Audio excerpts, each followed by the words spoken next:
So yes, as we all know, there is a football game later today. And forgive me for wearing this jersey while preaching a sermon, and forgive me for using an analogy involving football, but it just seemed too appropriate and too close a connection to pass up. So I have enjoyed watching this sport since I was 5 years old, which means that it has been a part of my life for over 30 years now. And I've always loved the athleticism and the physicality and the ways that each player plays their part in order for their whole team to succeed. I've always loved these parts of the game. But in recent years, I've also become fascinated by the entire coaching aspect that is really unique to the game of football. Because you have 22 players on the field at a time, all battling for position, running out their plays, but then you have all of the coaching staff as well that has designed the plays and that is carefully deciding what will happen each step of the way. It's this entire strategic battle going on as well as the battle on the field each and every week. And so I've learned to really love this, and what's also been exciting and unique to see is the ways that different coaching staffs have certain philosophies that they carry out, ways that they approach the game. And you're going to hear this later today if you watch the Super Bowl. I guarantee you there will be a point when the game will get a little bit boring, and yes, even I'll admit that that can happen from time to time. And so Chris Collinsworth is going to talk to Al Michaels, those are our commentators this Sunday, and Chris is going to say, you know, Al, I just want to talk about the coaching tree of Sean McVay. Chris always says things like this when the game gets boring, but he's going to talk about the coaching tree, which is a phrase that you'll hear sometimes in football games. The idea is that Sean McVay, the coach of the Los Angeles Rams, has been very successful over the last 5 years, and so many of his assistant coaches have then been hired to coach different teams in different places. But they bring with them the Sean McVay coaching philosophy to those new teams. Here's why I'm telling you all of this. Believe it or not, this is very similar to the way that Jewish rabbis worked. Stick with me here. A Jewish rabbi would study the Torah for his entire life. He would come up with all sorts of new ideas a lot of the time about the way to interpret the scripture based on his experience and his reading of the Torah. And so the Jewish rabbi would have his own philosophy that he would then pass down to his disciples. A certain specific way of understanding the Jewish faith that would get passed on, much like a coaching tree in football. And so they would call this a rabbi's yoke. And now we're not talking about egg yolks and delicious deviled eggs that I'll be eating many of later today. No, we're talking about like a yoke that you put on an oxen's back. That heavy wooden structure that the oxen would carry. And so it was said that rabbis would have a yoke, which was their teachings, their ways of understanding the scriptures, their philosophy of life, if you will.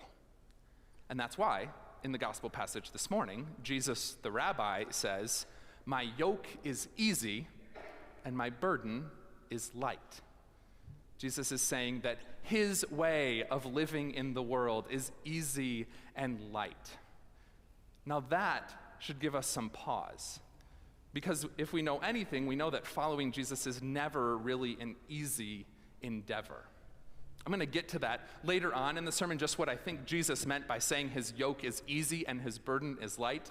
But first, I want us to just think about a little bit about what Jesus' yoke actually entailed. His teachings, his way and philosophy of understanding, what did that look like? I think if we were to use one word to describe the yoke of Jesus, it would be generous. I'm not just saying that because I need this to be a stewardship sermon during stewardship season. Hear me out on this. Generous has many different broad meanings to it. It's not just about being financially generous with our money. As a matter of fact, there are no Bible stories about Jesus putting offering in an offering plate. That's never described. And yet we would absolutely describe Jesus as a generous person. Let me give you some examples of from my own life about this generosity and how I understand it. I had a mentor when I was early on as a pastor who was incredibly generous with me. every Thursday morning, I would go to Pastor Tim's office, and I would sit with Tim, and he would help me understand all of the strange things I was encountering as a young pastor in Buffalo, New York.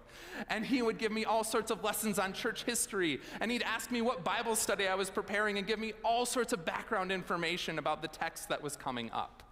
I don't think Pastor Tim ever gave me anything financial, but he was so generous with his time and with his wisdom.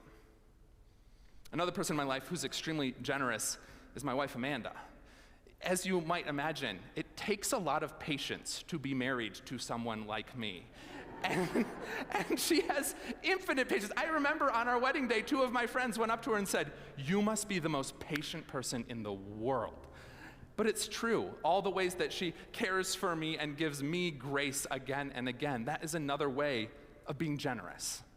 And then I think about many of my close, dear friends who will give me space, who will listen when I'm having a hard time, who will allow me to be vulnerable about the things that are really affecting me.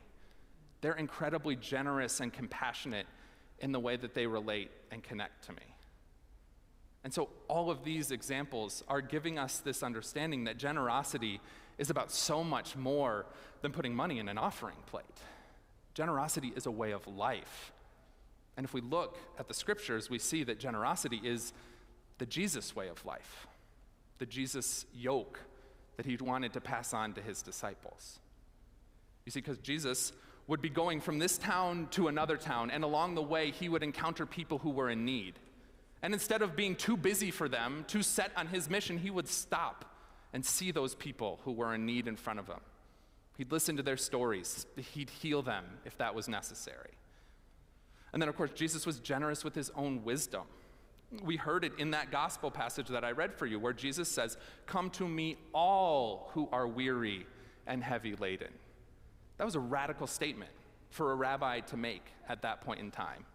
You only, as a rabbi, wanted the disciples who could measure up, the ones who were smart enough to understand your way of thinking, your yoke and philosophy.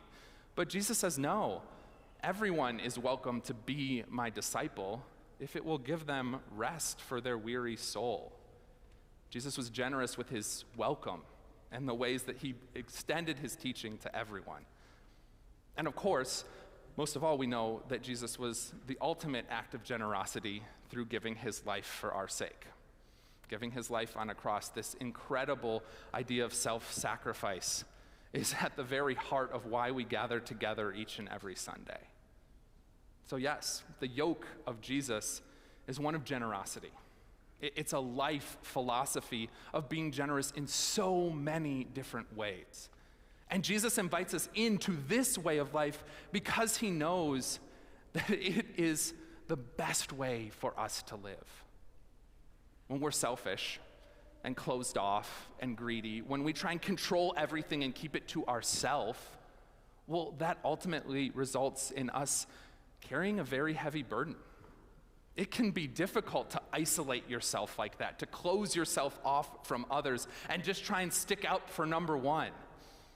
And Jesus says, no, maybe there's another way of living where we reach out, where we're connected with those around us, where we build relationships with those around us, and we worry about more than just our individual needs. Our Old Testament story that Vicki read for us from the book of Amos actually describes this type of counter-example. The prophet Amos has to go and talk to King Jeroboam, who was the king and ruler of Israel at that time. And King Jeroboam had gotten things pretty out of whack during his time of leadership. He's a really interesting character because he actually worked quite hard in order to get to the place where he was at. He was an advisor under King Solomon, and then he kind of schemed his way into this position of authority. When Israel split into 2 kingdoms, King Jeroboam was there to take up the role of king of the northern kingdom. But during his time of king, he only worried about himself.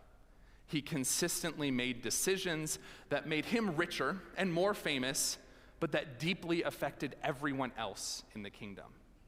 Additionally, King Jeroboam completely disregarded many very important Jewish rituals and religious practices at the time just so that his agenda could succeed. He's the perfect example of this type of closed-off, self-centered thinking.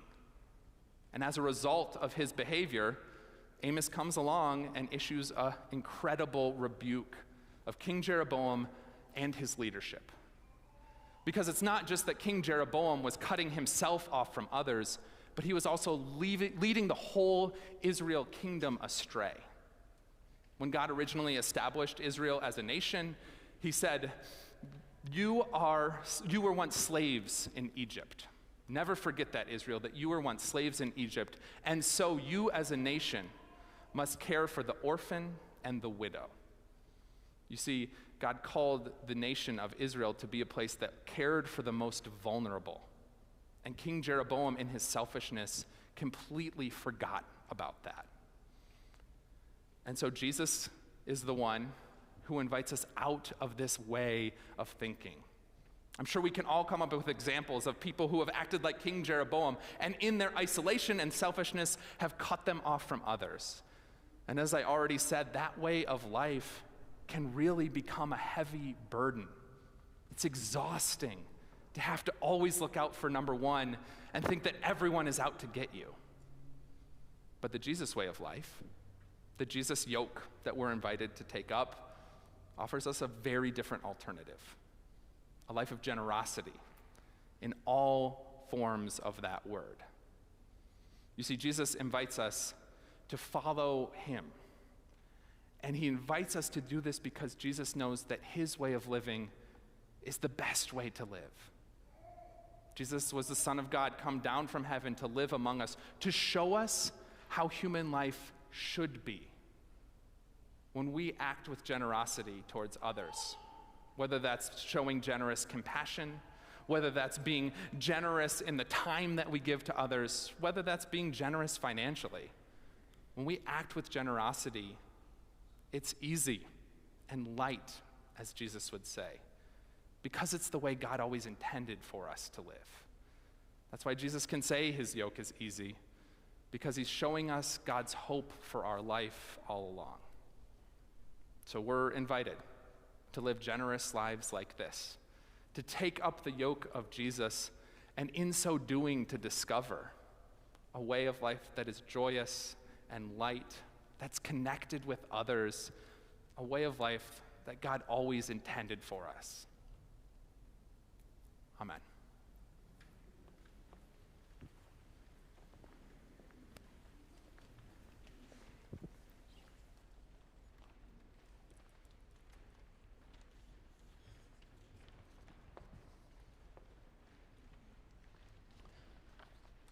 Before we get to our hymn, an update.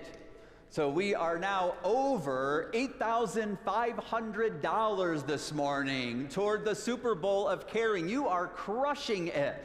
So let's set a goal that we'll get over 10,000 before the end of worship. Whether you're here, all of those of you who are online, I'm looking to throw on camera, those of you who are online, thank you for being a part of this. And we'll continue to make world hunger and local hunger emphasis of our morning through the Super Bowl of Caring. In response to our gospel message, we join in singing together our hymn of the day. You'll find it on page 7 in your worship bulletin.